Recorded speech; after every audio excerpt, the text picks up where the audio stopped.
You are listening to the North Carolina Food and Beverage Podcast. Thank you for downloading and subscribing. Coming to you virtually live from high atop the historic Raleigh building in beautiful downtown Raleigh. The NCF&B takes the listener behind the scenes to tell the stories of the people that contribute to the creation of the food and beverage community of North Carolina. And now, the misfits in the dish pit, the faces of the front. They are Max Trujillo and Matthew Weiss. Hello, and thank you for listening to the North Carolina Food and Beverage Podcast. I am your co-host, Max Trujillo. And I am your co-host, Matthew Weiss. And today in studio, we have the man responsible for bringing us V Pizza. It is in Cary, North Carolina. We're really Cary-centric lately, which is a good thing, the up-and-comings of Cary. But he, like me, is a fellow New Yorker and brought this pizza place, this authentic Neapolitan pizza, to us from Jacksonville, Florida, of all places. So, without further ado, here is one Anthony Rapillo. Welcome. Hey, what's going on, guys? Welcome. Thanks for having me. I'm excited. Yeah. I'm nervous, but I'm excited. That's good. Quite all right. We'll take it. We're very nice intimidating, obviously, especially for a guy like you. Yeah. So, as Matt mentioned, fellow New Yorker, always has to come up right at the very top, but that's good. I like that you're keeping the stereotype of Cary being the containment area for relocated Yankees still intact. Oh, yeah. Yeah, you're like, let's just make a pizza place in Cary. Right. Why not? When I was... when we were picking the location for the store, I had forgot to think of a house to live in. So we're getting ready to come down, and we had a real estate agent, a good friend of mine still to this day. We're looking at houses and stuff, and he had knew I'm Cuban and Italian. He knew that, and he knew that I was coming from New York. And at one point, he was like, "Oh, so you're a halfback." And I got a little confused, and I was like, "What do you mean by that?" And he's like, "Well, you moved all the way to Florida from New York, and then you came halfway back up." Yeah. So at first, I thought he was making kind of a different assessment, and it wasn't the case. But yeah, we learned quick that there's a lot of New Yorkers here, which helps us out, I think. Oh, yeah. Safety sure. of numbers, I guess. Yeah. Let's jump in there, because it's so funny that you forgot, I need a place to live, because Yeah. just from knowing you for a little bit now, you are 100% committed to this place. And that's why when I was telling Max about you, I was like, we got to have this guy on. It's like, he is dedicated. Thank you. And the funny thing also is, you're not bringing a New York style pizza. You're bringing a Neapolitan pizza. So what's the attraction there? And tell us about why this is so important to you. So growing up in New York, obviously pizza was a big part of my culture growing up. In 2016, I had planned a Euro trip with a girl that I was dating, and we tried to do it as cost effective as possible. So we got an Airbnb. Our first stop was Naples, and we lived in an apartment with a 60-year-old painter and his wife. They didn't speak a word of English. We didn't speak a word of Italian. We would communicate on our cell phones on Google Translate. Nice. And immediately we were introduced to Neapolitan-style pizza, which if we had in New York, we didn't remember it, and it wasn't something that kind of stuck with us. And the first pizza that we had, it was just a big bed of tomato sauce, a little bit of cheese. And, me and my girlfriend at the time, we were just so obsessed with it. We were getting it for breakfast. We were getting it for lunch, for dinner. We were walking around the town with it. And almost instantly I knew, food and the restaurant industry has always been a part of my life. But I knew eating that pizza, it's I need to find a place that does this, that I can kind of be a part of and bring this back home. So yeah, even though it's not New York style, I think that the atmosphere inside the building definitely speaks to New York City culture. But the food, everything coming out of the kitchen is straight Neapolitan style pizza. So I want to know. So explain to us, because I'm not familiar at all with V Pizza as far as a business. Now you have a franchise, is that right, of a V Pizza, or I don't. So what we're trying to do is build this thing as a franchise. Correct. I had met the founders. I started my first business. I own a meal prep company. So I cook healthy food. When I came back from Italy, I moved to Jacksonville, Florida. My sister was living there. I wanted to get out of New York like a lot of people do. When I got to Jacksonville, I had heard about these guys that were making true Neapolitan-style pizza. So I got to meet them. I got to know them. And then almost instantaneously, we started talking about trying to grow the brand. Initially, when you're trying to do something like a franchise, they were just parts of it that didn't really seem attractive to me, right? Sure. So we had linked up. So what we do now is it's the founders and it's myself. This is just kind of like my market. So I have the rights to North Carolina. We'll take it to Virginia, hopefully, if things continue to go well. What they want to do is throughout the country is kind of build it more of like a franchise. Just because I'm the first one to do it, I think I was able to probably negotiate it a little bit better. But these guys, I mean, they're a big part of my life, in everyday life, right? It's not as if I signed some papers and then I kind of left them. We're still a part of the team. I'm up there about once a month with the chefs over there. We're kind of sharing ideas, shooting stuff back and forth. How do we want to build it? So it works more of like a partnership than I guess like a franchise would, right? Where they're just kind of taking something off the top and you kind of go about your business, Yeah. And also, I think franchise is such a strange word to use with this because although there's, I guess, multiple locations, let's say, your process and ingredients is anything but what you would think of when it comes to a franchise, meaning you're literally using, which I want to ask you about, this 0 flour or 00 flour. The buffalo mozzarella is real. It's coming from Sicily. From Naples. From Naples, yeah. sorry. And then also, the San Marzano tomatoes that you're importing and the ovens that you're sparing no expense for these Stefano Ferrara ovens. Oh. Yes, sir. Yeah. That's a legit oven. Oh, yeah. I've done some research on pizza Absolutely. ovens. Yeah. Stefano Ferrara is he is like the Justin Bieber of pizza making in Naples, man. He's a third generation pizza oven maker. Every time I heard that reference. Yeah, right. I like how he's the guy that, for you, establishes quality. Yeah, you know what? Honestly, he is, man. Justin Bieber forever. I'll die on that. But he's a believer. 1,000%, man. All right. Do we get some believing in the kitchen? Do you guys bump some believer? You don't even want to know the kind of music I listen to in the kitchen. It is a lot of. You've already given me a glimpse. Yeah, so I can only imagine. It's a lot of Justin Bieber. It's a lot of Taylor Swift. People think I'm out of my mind, but that's the go-to soundtrack early in the morning when I'm making pizza. But the idea was, so these ovens, everything kind of comes back to Mount Vesuvius. It's an active volcano off the coast of Naples. That volcanic ash is going to do two things. It's used as a base of those pizza ovens. It's a handmade oven. Using that volcanic ash as the inner base of it, obviously, then it's tiled on the outside, a nice, beautiful ceramic tile. They'll tile it however you want. That's also true of San Marzano tomatoes. So our sauce is made using San Marzano tomatoes that are only found. They grow at the base of that Mount Vesuvius. Mm-hmm. Super tender. The volcanic ash is going to naturally sweeten them.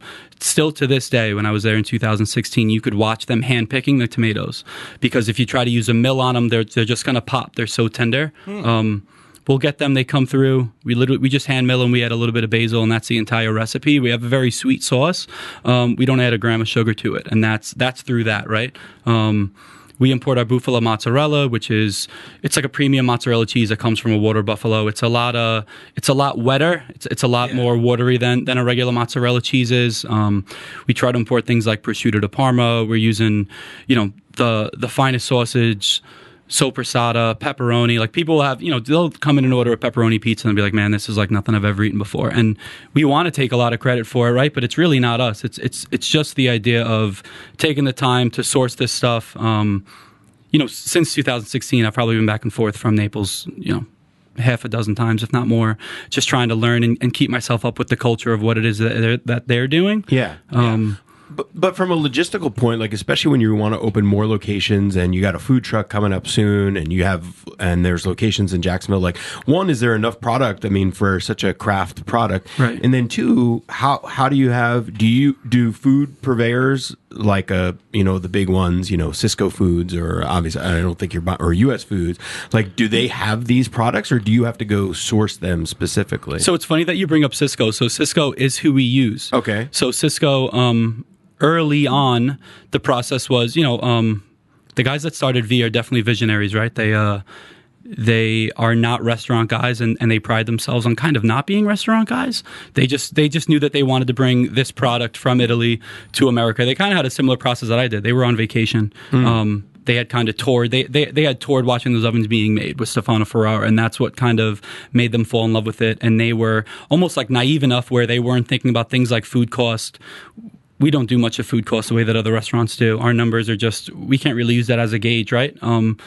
what costs $7 for a 55 bag of flour from here is going to cost us $37. So wow. there's just kind of the compromises you need to make. But the idea is, so Cisco, the big boys at Cisco do a lot of work on making sure that they can get our product when we need it.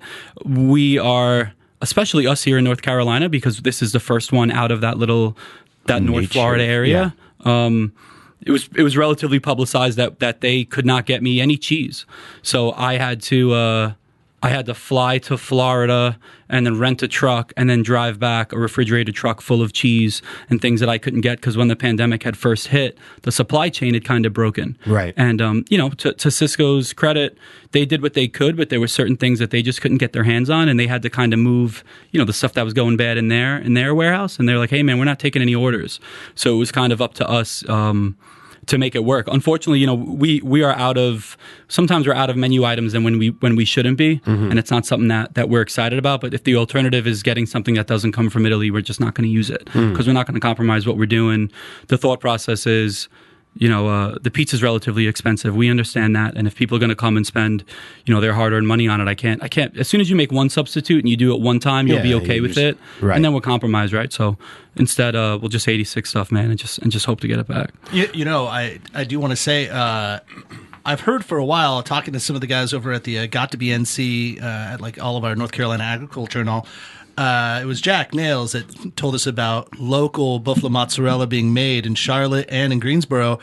I don't know them, and I can't vouch, but we are making it in North Carolina, and I think maybe we should reach out to them and talk to them. But Ciano is being made outside of Charlotte, and then out there in Greensboro, they have Fading D Farm, and these are like legit companies making buffalo mozzarella in North Carolina. So maybe you don't need to drive all the way Check down. it out. Maybe it'll be legit and you won't have to compromise, and then you can keep it all local. This is true. Yeah. So, just trying to support the local as much as we can. Oh, yeah. And then also, like, maybe they, and not everything's evil empire, bad. Maybe Cisco is like, yeah, we'll distribute them. We'll pick them up. Yeah. And it's a we'll put win-win them on for the truck. everybody. Just add them up. Yeah. Yeah, that's not a bad idea either. So that could be good, too. Oh, yeah. Okay, so obviously you don't need to advertise why Neapolitan pizza. We kind of, if you've had a Neapolitan pizza, you're like, yeah, that's arguably the best pizza in the world. I'm going to throw a little wrench in the fly in the ointment right now, though. I've got a new type of pizza, new to me at least, that I realized might be a little trendy, but holy crap, I've ordered it 2 weeks in a row. I've got it some in my fridge right now. I'm going to eat it tonight when I come back for leftovers. Can we guess? I knew you were going to say Detroit pizza. I knew it. Jet Pizza. The Joey here from MRC is a Michigander, and he's the one that kind of got me into it. But I was like, I texted him last week. Hey, what's up with this Jet Pizza? Is it worth my time? Is it good? He's like, dude, make it happen. And he's like, what should I order? And he ran down the list. Get the antipasto salad, get the Detroit Supreme, do all this. Yeah. For those that haven't had it, it's like a deep dish, but it's not like Chicago deep dish. It's got like the crispy burnt ends on the bread, and it's not as thick as you would think, like a Chicago deep dish. It's like in between like your traditional, just what you think of pizza looks like. Yeah. But it is square, and it comes in, I don't know. Is it like a Sicilian slice?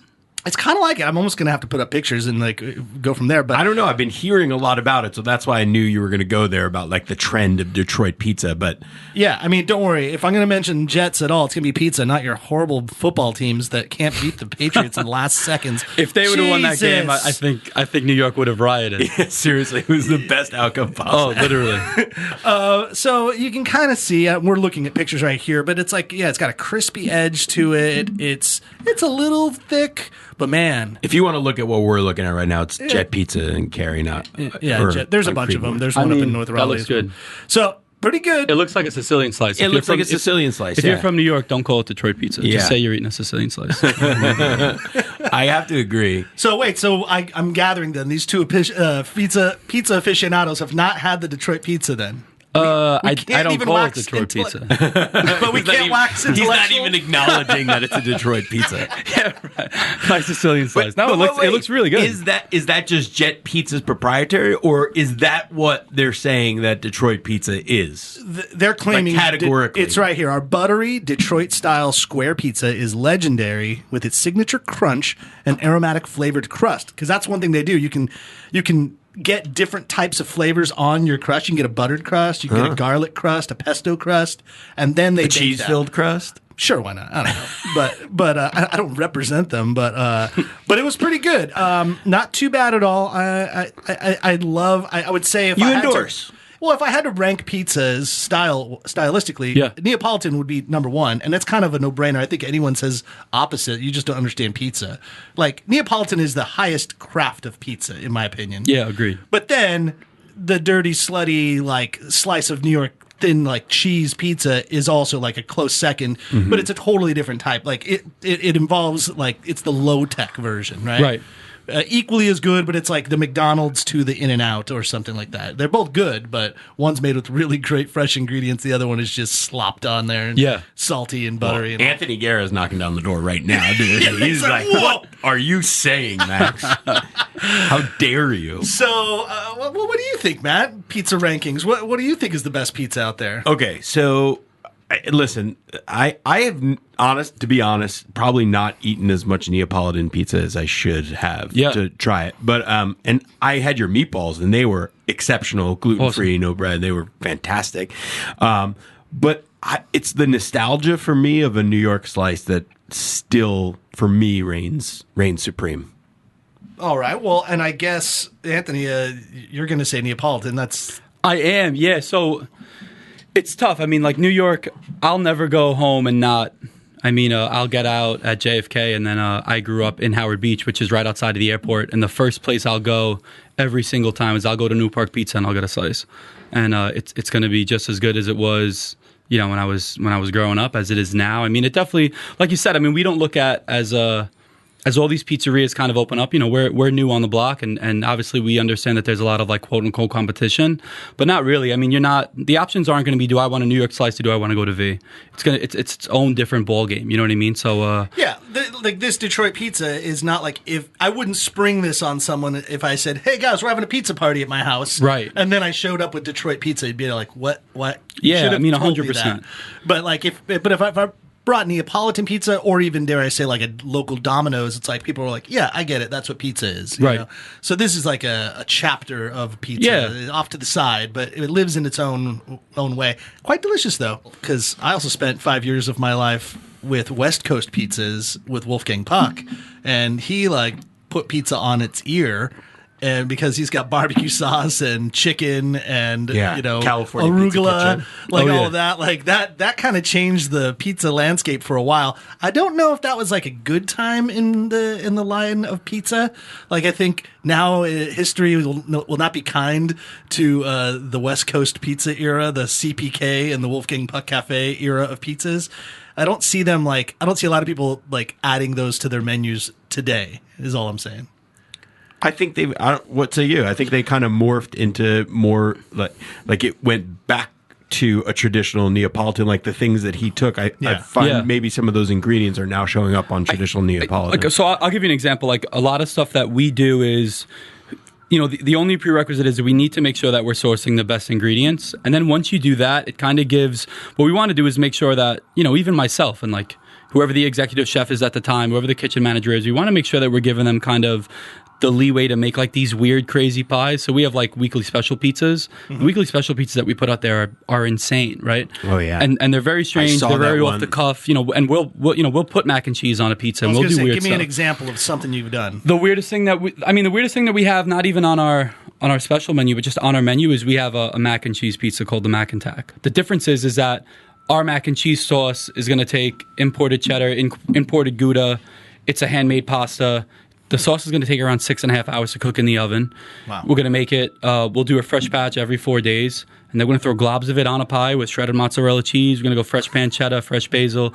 It'll come out and it's like, man, what is that? And then you bite into it and it's like, this is the sickest thing I've ever eaten. Low calorie? Oh yeah, bro, no carb, no dairy. Yeah, it's awesome. But that's already on like a traditional Neapolitan pie that you've already cooked, and then you throw it on. Or no, so the idea. So I mean, like it's Neapolitan in the sense that it's 00 Caputo flour. It's cooked in that Stefano Ferrara pizza oven. It's gonna have like that wet center in the middle and the dark leopard spotting on it. But I mean, it's definitely Americanized in the way that the pizza's topped and the way that it comes out. Sure. Because the idea is, whereas I can eat a margarita that's just going to have, a couple pieces of cheese on it.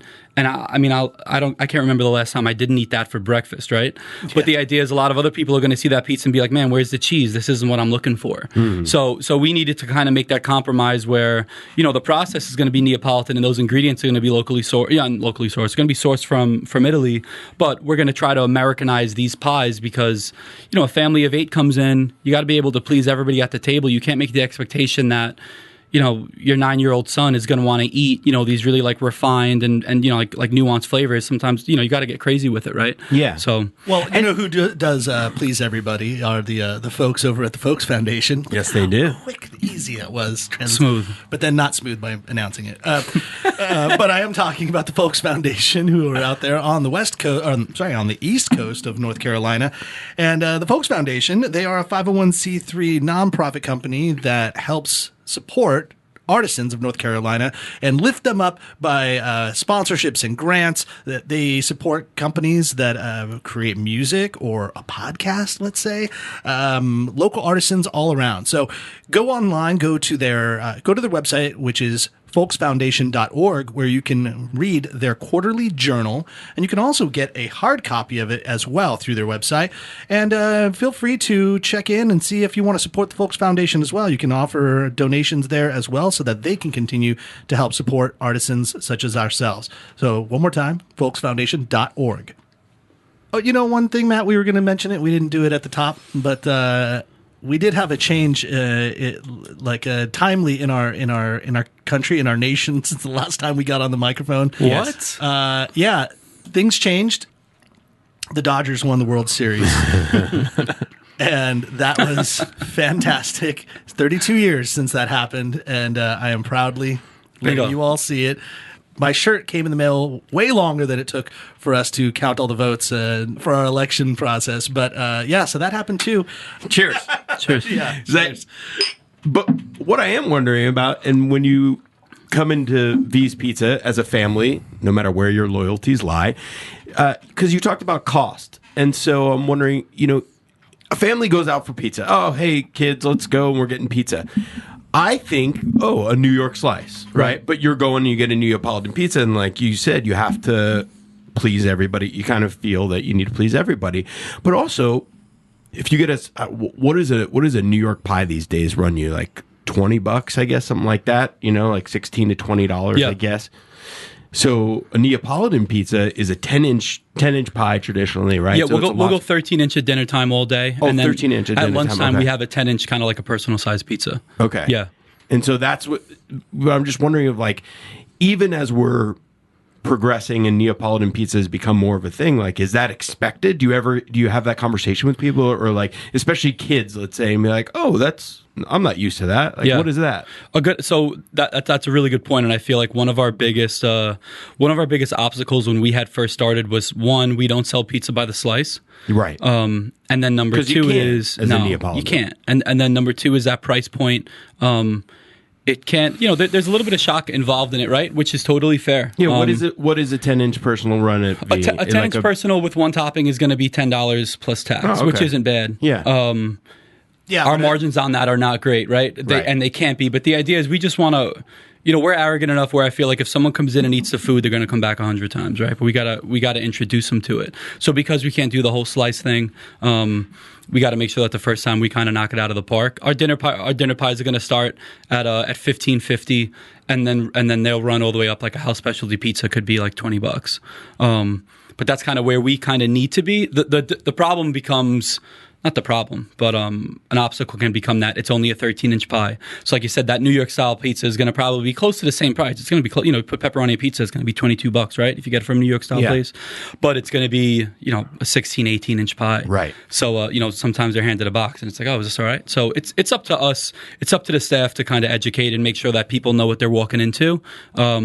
But also find the balance where we don't want anything to sound like it's scripted. I hate that more than anything else, because to you feel like you're just saying it to the customer once. But I mean, in a small dining room, they heard you say it to the table 10 feet away, and they heard you say it across the room, and it's like, oh man, this is just some guy that's memorized a script and whatnot, So more than anything else, man, nothing can ever. We want to make sure that it doesn't seem like it's just regurgitated, just garble. You know what I mean? Like, if you say it, you got to mean it, And it's, we haven't ran, luckily Cary they've really welcomed us in every sense of the word. So they've been super supportive of us. Haven't really had any outright like complaints over the price.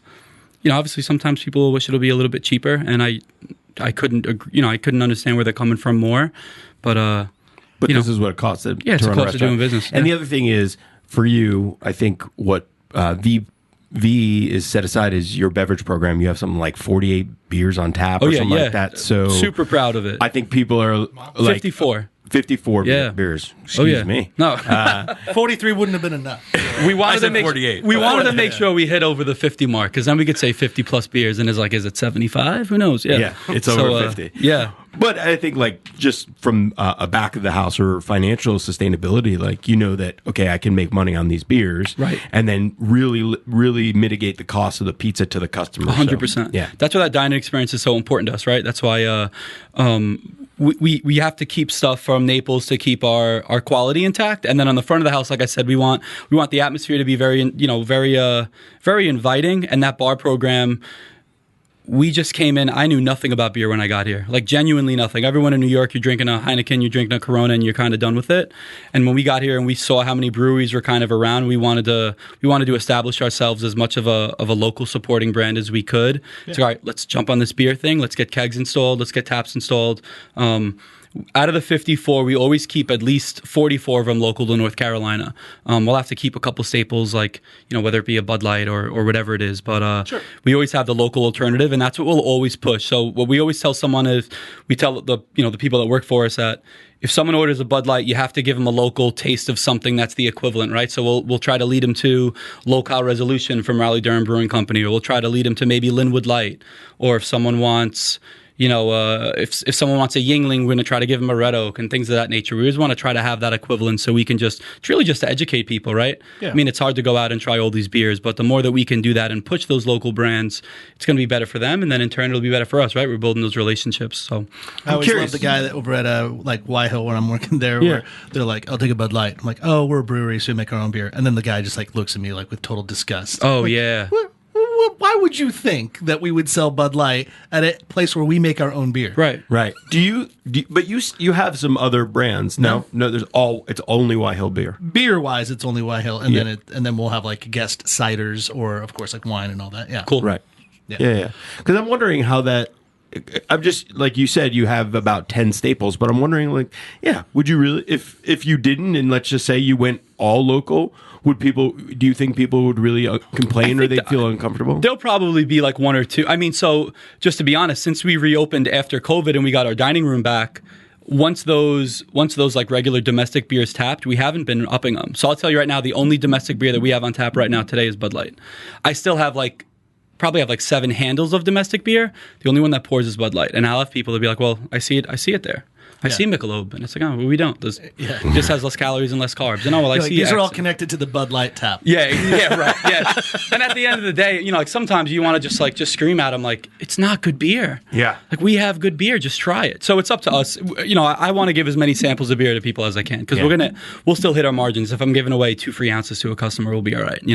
Well, so you mentioned that you had just opened. You opened in January when everything was fine. Everything was going great. We were awesome, chilled man. The air. All I want right now is a nice hot pizza. Oh, this sounds great. And then the quarantine shuts everything down. Yeah. So you were shut down for a good while. I bring this up because, and obviously we've been COVID. It's not so much that. It's that what we do in the reaction of the COVID pandemic. And I noticed Matt had brought up an idea on the podcast when we were talking about companies that could pivot or get creative marketing wise during this time. How can we get people to, socialize while being distant and all? And Matt said, what about, could we bring back drive-in theaters?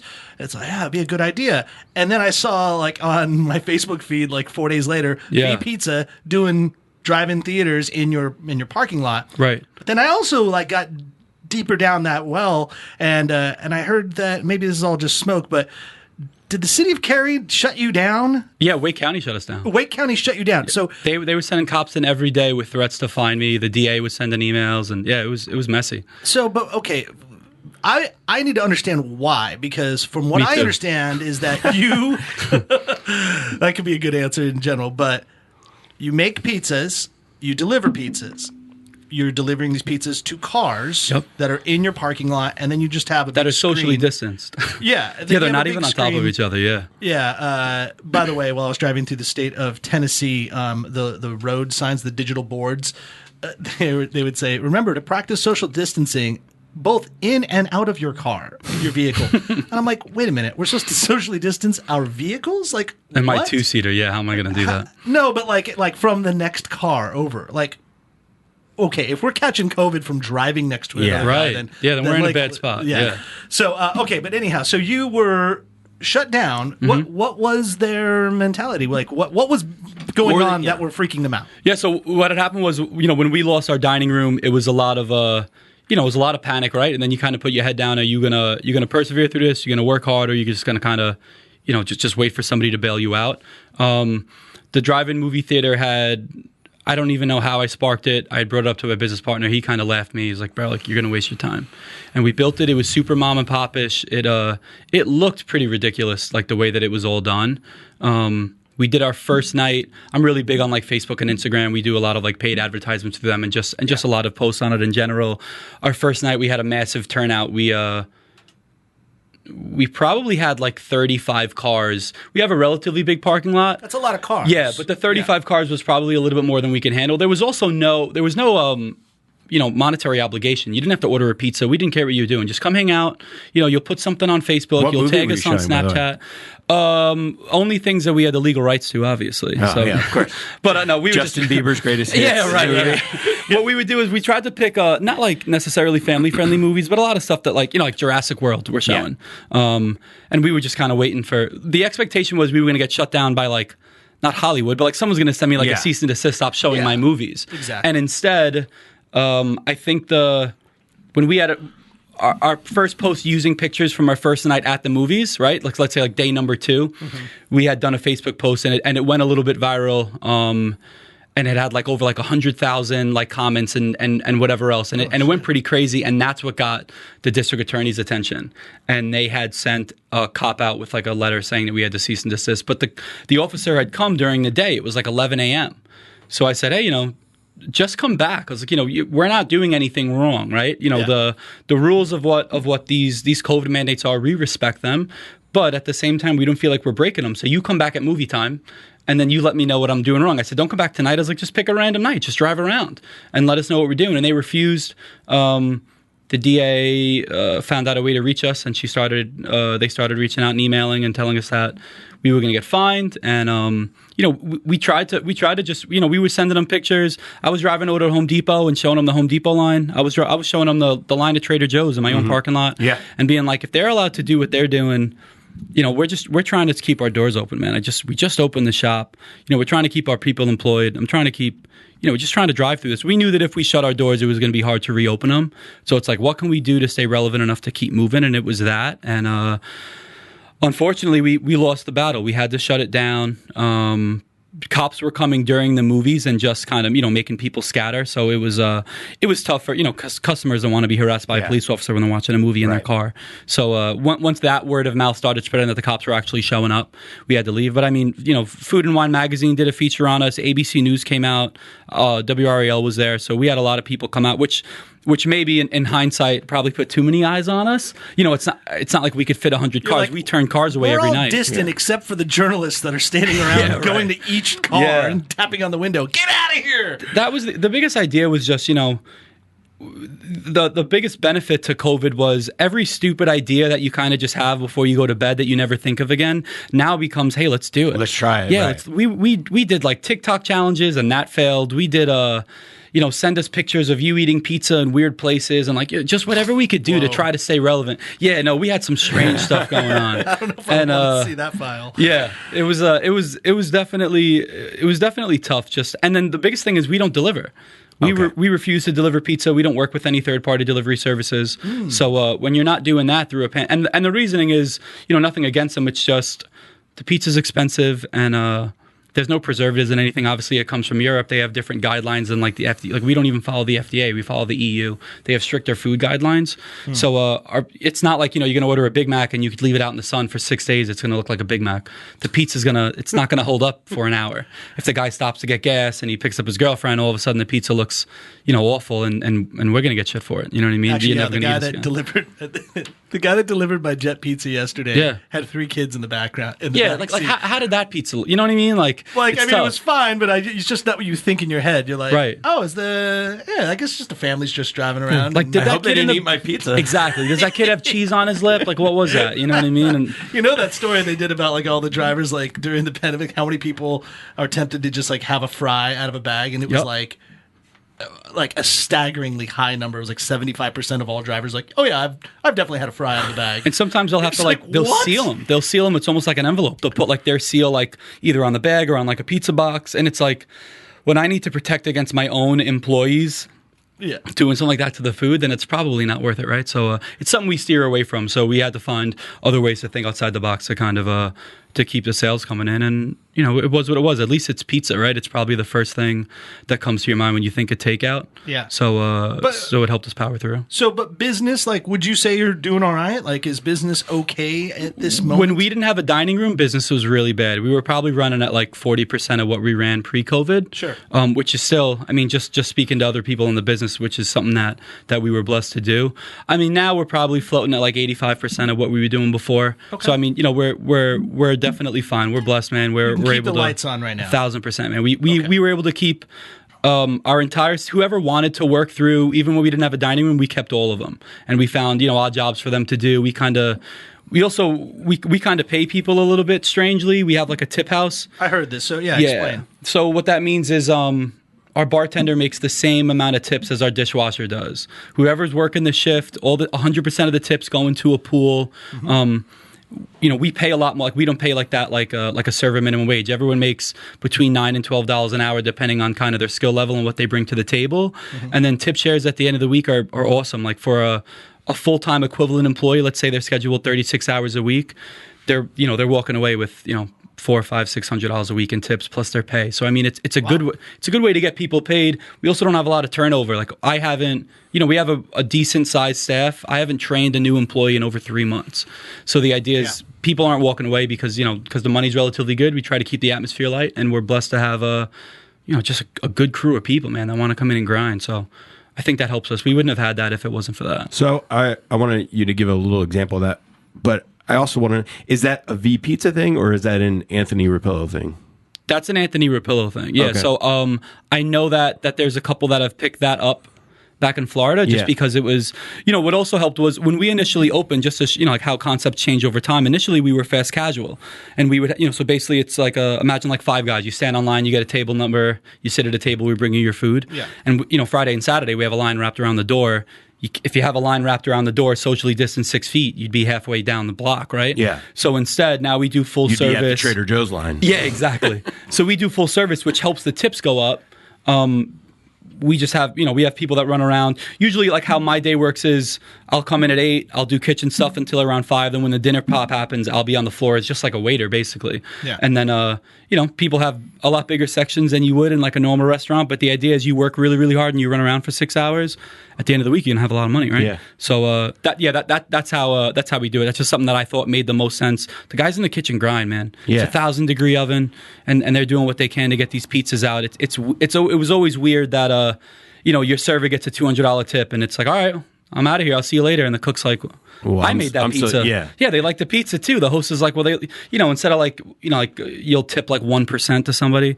What is that doing? Yeah. You should share what you get. So that's how we operate. That's cool. Yeah. And I also, it's funny, you and Max were talking about HR issues before we got on mics and dealing with employees. And, before I came down to North Carolina, I was managing 15 salespeople. And it was a lot of work, man. It was the most challenging thing I've ever done, I have to say, at least in my professional life. And I was really impressed. One of the first times we really chatted, you and I, you had told me the story about one of your kitchen people. And basically, I'm paraphrasing, but you said, you know what, man, he was like kind of being a little bit wishy-washy about working, and you just like, you know what, stay home. Yeah. And then he kind of went back on it, and you're like, no, stay home for now. I'll let you know when to come back. And like you went in not to put like your mouth where your money is. You went in and did his job, right? And like you told me, like, yeah, man, now I'm getting in at like 7 a.m. and stuff like that. But I want to know like what exactly happened and what was the outcome of that. Like, did that employee correct itself, or did that employee? The expectation is it's hard for like one of your employees to tell you that they're not going to do something when they know that you're just going to do it yourself, right? So like, a lot of times they'll kind of walk around with their shoulders cocked back like, hey, you need me. And the expectation is I want to work with you because I enjoy your company and I think you do a good job. But you could never let them, the idea is you don't want someone to feel like they're kind of above the brand. So there was just an issue where someone that, they still work for me. They were kind of unhappy with the way that their schedule was kind of going. And we had asked them to be a little bit more, it's a restaurant. You can't be off nights and weekends at a restaurant, right? Yeah. So I also alternatively love when servers are like, I can only work, let's see, what are your best shifts? When's all the best money? Yeah, I can only work those shifts. Yeah, it's not like you're open, but, look, if you want a bank job, you got to go get a job at a bank. This isn't that, right? So, the idea was they were a little bit frustrated with something, without getting into too much detail. They were just a little bit frustrated with the way that the hours are working. So, okay, man, you stay home and I'll do it. And then if I think it's impossible, then I'll apologize to you. And if I don't, then it just goes to show that, we'll get it done without you. And we did, you know what I mean? And even if you are, cursing on the inside, if you don't show it, then they're going to come back and, they'll realize whatever the mistake was. And they'll, most, 9 times out of 10, they'll be apologetic about it. And then you got a better guy on your team, right? So I think we've all probably been there or employed somebody that's been there where they think the business can't handle it without them. Exactly. And that is usually signs of that person's got to go. Yeah. Yeah. Like if that's the mentality you have, then you're not serving the business properly. And like everybody is interchangeable. Everybody is replaceable, unfortunately, but fortunately enough that like, yeah, it's just it's a job.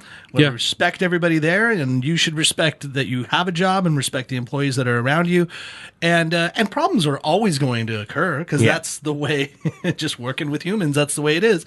So it's just, but how you deal with the problems, and if you try not to have the same problem all the time, you might need to correct some of your fundamentals. If you're always like, everyone's always mad at this thing I do, well, maybe don't do that anymore. Don't do it. Right. Yeah, but at some point you just got to be like, hey, when you start thinking your shit doesn't stink here, take a week off and I'll show you how great this restaurant runs without you. You know what? I think, especially in this scenario, I think that people need to feel worthy, right? They need to feel validated. You need to feel like compensated for your time. But it sounds like at V's Pizza, not only are they really well compensated comparatively to other restaurants, but that you do appreciate them, and you really are conscious about how the atmosphere is. And it reminds me when you say that, Max, because I've never told this story, but when I was the wine director for BLT Prime in New York City, which by the way just reopened recently, which is crazy cool to hear, but I came to a point where I said, I'm making this much money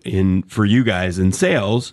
I think I need a percentage of the sales. Like I tried to pull a power play and they're like, no, there's the door. Well, it turns out, like, as you said, it's probably time for you to leave. Yeah. And it was time for me to leave the business. Like I wasn't happy working in restaurants at that time. And it was time for me to go into the wholesale line of where I went. And so it kind of worked out for both sides. But I think that's true. Yeah. When you get to that point where maybe you are that important and valuable, then it's time for you to go do your own thing then. Right. Yeah.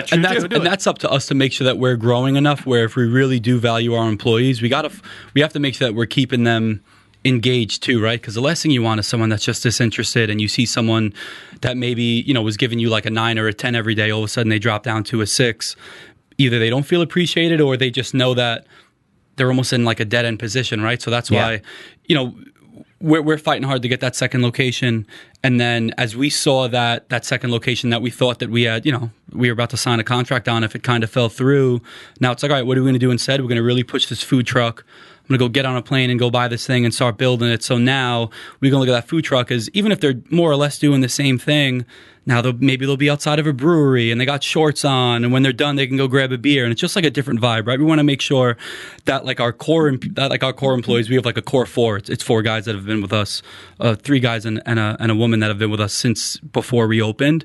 I want to make sure more than anything that they want to grow with us, long term, right? So it's not blowing smoke up their ass. It's like, yo, I promise you, we got the second shop, and yo, here's the truck. It's in the parking lot, and it'll be built in 4 weeks. Yo, you can do this, and you could do X, and you could do Y. So it's up to us because I don't want to lose anybody. The people that work with us, they're awesome, man. I whatever crap we had, we weeded it out. There's really nobody. There's nobody left at the shop that I don't want to hang out with when I'm off or talk to them and know about their personal life, because it's just pizza. You know what I mean? We're not serving steak. I go in there like, this is me dressed up to come hang out with you guys. Yeah, he's wearing a tuxedo, folks.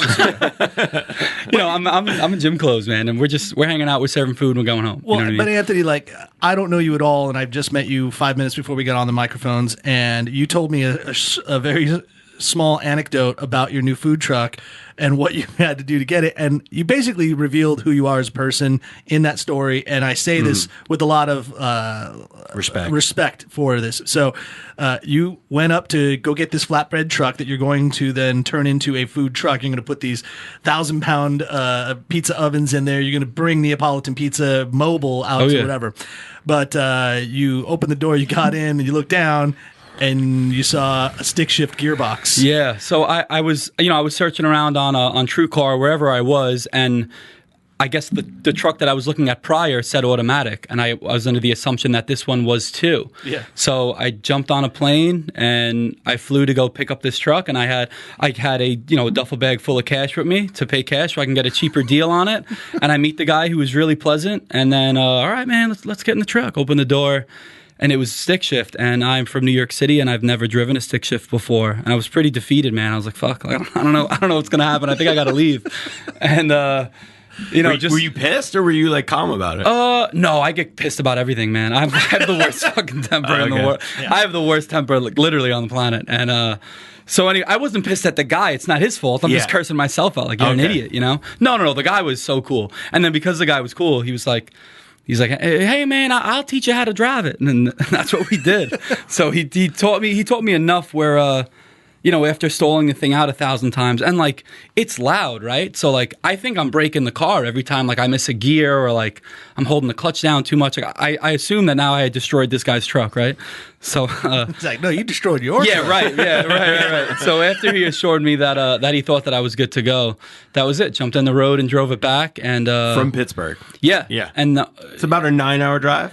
Yeah, and it's funny because like the whole time I'm basically the whole road you're in West Virginia instead of being in Pittsburgh. Yeah. So that was like the route that I had taken down. I got lost coming here. Like everything I do is GPS because I'm not good with directions.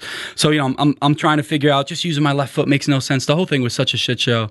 But we got it in one piece. We got it to the restaurant, and now we're doing those modifications on it, and we're excited for it, man. I genuinely can't wait. I think it'll be cool. I think it'll look obnoxious as all hell driving on the road with this thing, which is great. Basically kind of sums me up, and I think we're going to do good with it. I think it'll be cool. But I appreciate that, you're an adult, you got through this whole life without learning how to drive a stick, and you were forced to either shit or get off the pot in this situation, and you figured it out. You shat, I guess. I don't know, but you, I don't know how that. Yeah, you shit. Yeah, you took a shit. But took a shit in the truck. You figured it out.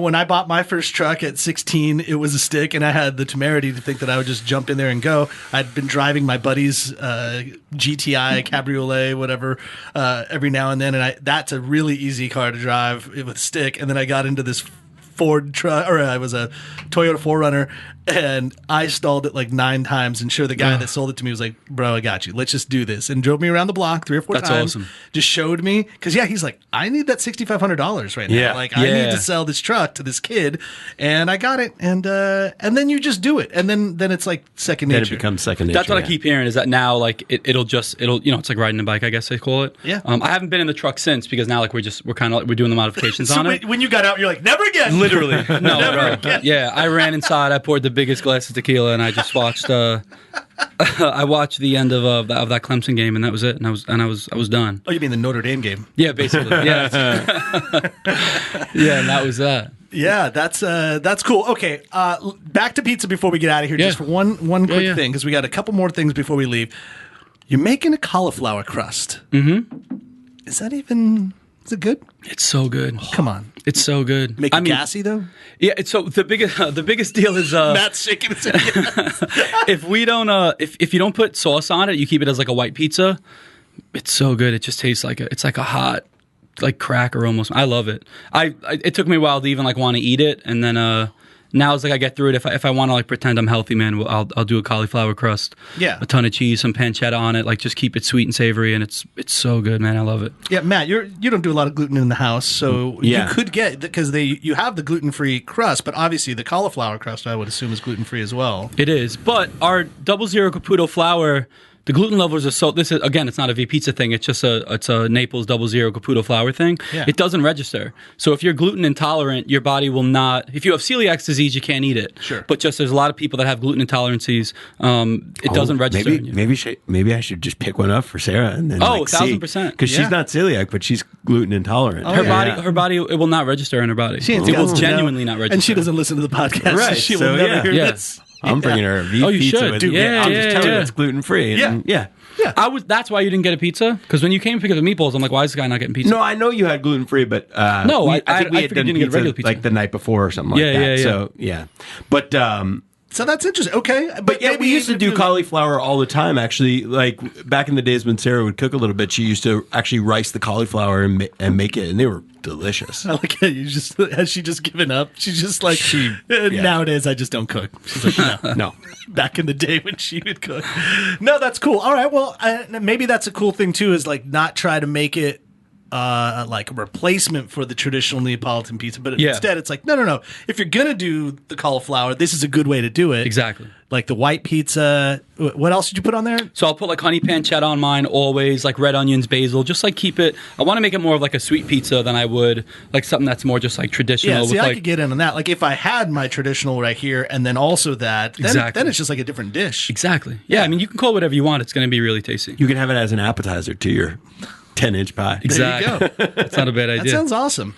Well, let's see. Well, before we get out of here, Yeah, well, I mean, we didn't get into. We were going to talk about your childhood and stuff, but that might have to be another podcast because I know, Max, there's like a kinship there. I know. Yeah, we were talking about your. You're Cuban and Italian. Cuban and Italian. But Yeah. your mother's Cuban. Is that right? Yes, sir. Yeah. Do you speak Spanish? Yeah. Okay. Yeah. I do not speak Italian. I mean, it's enough kind of like moving back and forth, so I could understand it really, really well. But yeah, so long story short, my mom was she immigrated from Cuba when she was a little kid, kind of got away from the whole like Castro deal, immigrated here, and I grew up in Howard Beach, which is like as Italian as it gets. So luckily, my last name was Rapillo. We always laugh, like my mom's last name is, her maiden name is Gomez. And we always laughed how different my life would have been if I was Anthony Gomez instead of Anthony Rapillo. Oh, yeah. But yeah, I mean, just grew up in the Italian food scene. I worked at Lenny's Clam Bar, which is a really famous Italian restaurant in Howard Beach in Queens. And that was kind of my life growing up, man. My mom is an important part of everything that I do. And yeah, man, I wouldn't trade growing up in New York in that household with that kind of culture that was kind of bestowed on me at a young age. I mean, not for anything. So now to be doing this, to be doing the whole Neapolitan pizza scene and kind of bringing like that New York flair to the inside of the restaurant with our staff and stuff, man, it's a dream. It genuinely is a dream. So it's something that we love. And also just to kind of tie it in with my mama, just showing that she's still a part of it. We serve one pasta dish. It's like a family style vodka sauce, and it's called Layla's Cavatappi. So that's my mom's name. All the V serve it. So if you're ever if you're ever out one, man, try it out. It's a big deal. It's something that's really important to what we do. So yeah. That is, my friend, in in 2 generations, the American dream. There you go. Yeah, literally. She came here. Yeah, man. Maybe not with the right papers at all, but she came definitely here. not. Yeah. And then her son is now running a business employing people that are getting paid a fair wage and bringing delicious food to the community. In That was one Cary, generation. North Carolina. I appreciate that. Yeah, man. Thank That's you. America right there. Yeah, yes, sir. Yeah, man. And that's that goes to show, man. She is everything, man. She was cool. So yeah, that's cool. I appreciate that. Yeah. That was awesome. Well, thank you for coming in. Before you get out of here, you're going to walk away with a little Boss Coffee. Oh, yeah. As we've mentioned before, Boss Coffee comes from Japan, which is just a small little island off the coast of North Carolina, and that Boss coffee is flash brewed, which means it's brewed hot and then immediately frozen down, or not frozen, but got chilled down to kind of hold in all that flavor. It's awesome, and it's not accessible everywhere. Only on Amazon. That is a website, not a river, but it's available. Well, it's both, but you can't buy Boss Coffee on the river yet, I think. So go to Amazon.com and search Boss Coffee. But when you do search Boss Coffee, you can also put in the NCFB podcast as a promo code, and you'll receive 10% off your purchase. So it's fantastic. It's delicious. That's Boss Coffee. Yeah, and I'm surprised we didn't talk about Japanese pizza today, because I know that's a new on-trend pizza thing coming up. But you know what's down the road from you also? If you haven't had enough beers and somebody's driving, you can head over to Triangle Wine Company in Cary, right off of Kildare Farm Road, and they have a little bit more than 54 beers, and also all your wines that you could want, vermouths, all types of great beverages. They do curbside delivery. They do delivery to your house. And they also have 3 other locations. They have one in my neck of the woods in Holly Springs. They're out in Southern Pines. And they're also in Morrisville. And very soon to be, out in North Raleigh. So if you want some great wine and beer, go to trianglewineco.com and use the NCFB promo code. You will receive a very nice discount. Dude, I want to call my Triangle Wine Co. delivery guy and say, hey, on your way over, can you just swing by V's Pizza and go pick up that pizza they're not delivering? Yeah. But from Triangle Wine Co., you might be able to. Yeah. I think you should pass. Honestly, you should pass by. You know what I would also ask him for, where he's at Triangle Wine Co. delivering, is some proof alcohol ice cream. Yeah, because that's a complete meal right there. You start off with a little Chianti, little like pizza wine. You got your cauliflower pizza as your starter, and then you've got your traditional Neapolitan, with a little the bolognese maybe on top of there, and then cap the night off. Oh, maybe you have a Boss Coffee in the middle, just in case you're starting to get a little sluggish. Not a lot of food, yeah, and then you have your proof alcohol ice cream. And you think differently about dessert. You have alcohol and ice cream fused together. A little coconut rum, a little bourbon caramel, a little pumpkin spice. Oh, they don't do a tequila one, I don't think, not yet. We're going to have to make that. Yeah, because you're a tequila man. Huge tequila guy, yeah. So think differently about dessert. Go to proofalcoholicecream.com, and you can purchase Proof Alcohol Ice Cream at Triangle Wine Company or any of the Harris Teeters or Lowe's all around our beautiful state of North Carolina. So I think with that said, Matt, I think we kind of hit all the points. Check out V Pizza. You guys are pretty active on Facebook if you want to. So it's on Facebook. It's V Pizza Cary. Instagram is V Pizza Cary. We're located right at Cary Parkway and Kildare Farm Road in the Trader Joe's parking lot. It's 1389 Kildare Farm. Yep. So everybody, go there or pick up a pie, drink some beer. You will eat and drink very merrily. Appreciate that. Thanks for listening to the NCF&B podcast. And if you've stuck with us this long, review us on iTunes, and remember, 5 stars are encouraged.